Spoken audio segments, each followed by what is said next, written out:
Final de jogo no Morumbi, o São Paulo derrota o Palmeiras por 3-1 no primeiro jogo da final do Campeonato Paulista.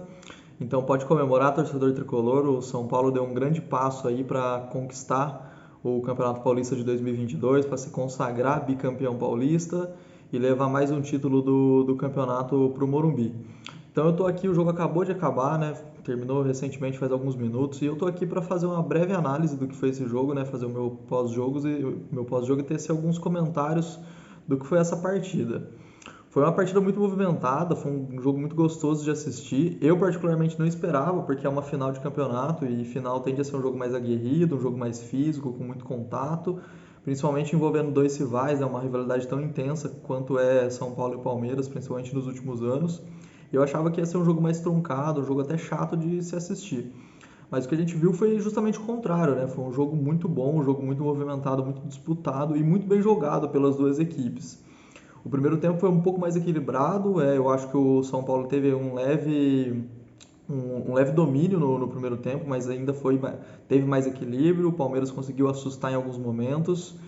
E foi um jogo um pouco travado até, teve um pouco mais de contato no primeiro tempo, as duas equipes se estudando bastante, um papel tático dos dois treinadores muito importante, as duas equipes muito bem postadas em campo, mas o São Paulo acabou conseguindo um gol nos acréscimos, praticamente no último lance do primeiro tempo, com um pênalti. É aquele pênalti clássico que a gente tem visto ultimamente, né? Infelizmente, por conta dessa regra que chega até a ser um pouco incômoda, um pouco injusta às vezes, é, teve que marcar o pênalti. A bola de fato tocou na mão do Marcos Rocha quando ele estava com o braço um pouco mais exposto, um pouco mais além da área do corpo, e o pênalti precisou ser marcado. E o Caleri, com muita personalidade, foi lá e converteu e levou o São Paulo para o vestiário com a vantagem de 1-0. Aí no segundo tempo o que a gente viu foi totalmente o oposto. O São Paulo entrou dominando, entrou engolindo o time do Palmeiras, entrou com muito sangue, entrou com muita vontade e estava parecendo que de fato tinha mais vontade, tinha mais ânimo de vencer do que o Palmeiras. Do lado alviverde, a equipe entrou um pouco desligada, o desempenho tático dos jogadores acabou falhando em alguns momentos. E o São Paulo, logo lá pelos 10, 15 minutos do segundo tempo, consegue fazer mais um gol. Dessa vez um golaço com o Pablo Maia. No rebote de escanteio, a bola é cortada da área, sobra para o Pablo Maia e ele acerta um chutaço que ainda desvia na zaga e mata o goleiro Everton. E aí o São Paulo fica numa situação ainda mais confortável na partida, porque já tinha vantagem de um gol, estava dominando sem qualquer dificuldade, né, sem qualquer sustos da equipe do Palmeiras, tinha total controle do jogo e abriu a vantagem com mais um gol. Então ficou muito confortável para o tricolor esse cenário e coisa de 15 minutos depois já conseguiu ampliar ainda mais a vantagem. Fez 3-0 com mais um gol do Caleri. O Caleri que, por sinal, cresce em clássico, cresce em jogo grande. Não é à toa que é ídolo da torcida do São Paulo, que ele realmente gosta desse tipo de jogo, esse jogo pegado, de decisão. O Caleri sempre está presente. Aí o São Paulo faz 3-0, mais uma vez uma jogada de escanteio, a bola é desviada no primeiro pau, sobra no Caleri no segundo, e ele só empurra para dentro do gol. Faz 3-0, o Morumbi entra à loucura e teve até, infelizmente, né, pro torcedor do São Paulo, no lance seguinte o Palmeiras conseguiu diminuir, também com um belo gol do Rafael Veiga de falta. A bola dá uma desviada ali na zaga, engana o goleiro Jandrei, mas foi um belo gol, foi um gol bonito. Eu acho até que não foi falha do goleiro. E de qualquer forma é uma situação. O São Paulo vai agora para o segundo jogo dessa final com muito, muito confortável, né? Muito tranquilo, porque tem uma vantagem de 2 gols, né? Conseguiu fazer o 3-1, tem uma vantagem de 2 gols, então vai tirar o Palmeiras da zona de conforto, que é ficar bem fechadinho, marcando muito intensamente, explorando a transição rápida nos contra-ataques. Então o Palmeiras vai precisar se expor mais, vai tentar tomar o controle do jogo, porque precisa buscar o resultado, precisa buscar os 2 gols. Então é uma situação mais tranquila para o São Paulo. O São Paulo vai com favoritismo para esse segundo jogo, dá para dizer que está com uma mão na taça, ou praticamente com uma mão na taça. Então é um cenário é um cenário muito, muito bom, muito tranquilo para o torcedor são paulino, né, para a equipe do São Paulo. Pode jogar com muita sabedoria e inteligência esse jogo e aguentar os 90 minutos, né, a pressão do Palmeiras nesses 90 minutos que restam e conseguir se consagrar campeão paulista.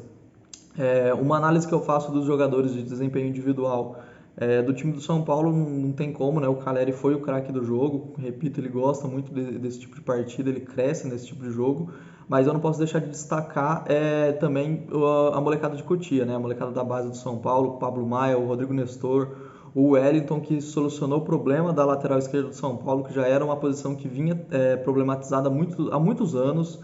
Dificilmente algum jogador dava conta, assumia a titularidade nessa lateral esquerda, e o Wellington deu conta, jogou muito bem na semifinal contra o Corinthians no domingo, e hoje mais uma vez fez uma partida excelente. O Rodrigo Nestor e o Pablo Maia, que para mim são os dois principais responsáveis dessa melhora do São Paulo no campeonato, né?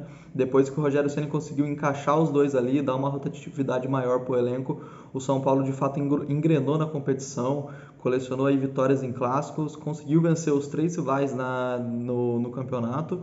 Então, para mim, essa melhora do desempenho do time de São Paulo é por conta do Rodrigo Nestor e do Pablo Maia. Dois excelentes jogadores, o Pablo Maia e uma grata surpresa para o torcedor são paulino.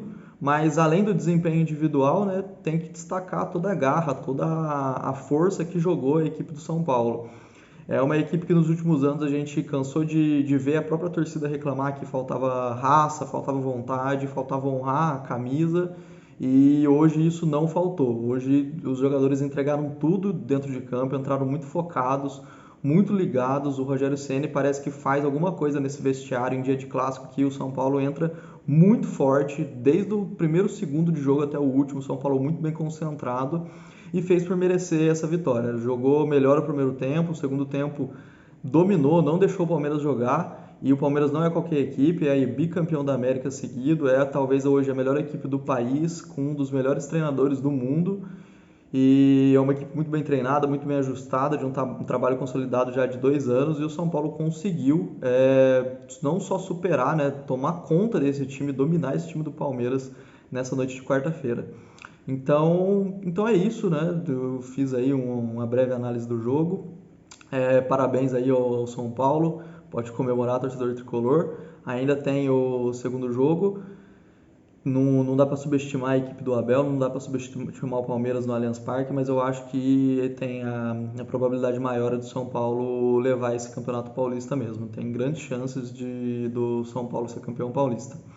Então eu quero saber de você, torcedor são paulino, o que achou do jogo, deixa aí nos comentários pra gente conversar. Torcedor do Palmeiras, o que você achou que faltou pro time, por que o time não conseguiu impor o ritmo, a pressão que está acostumado a impor, por que o Palmeiras permitiu tanto o São Paulo jogar, incomodar. E é isso. Agradeço a atenção de vocês. Saibam que o canal não é só de futebol paulista, a gente fala de tudo aqui, de futebol no cenário nacional, cenário internacional. Logo aí com a Copa do Mundo vamos falar também muito de futebol de seleções. E deixa o like no vídeo, comenta aí o que achou, se gostou, o que acharam do jogo. E muito obrigado pela atenção. Boa noite.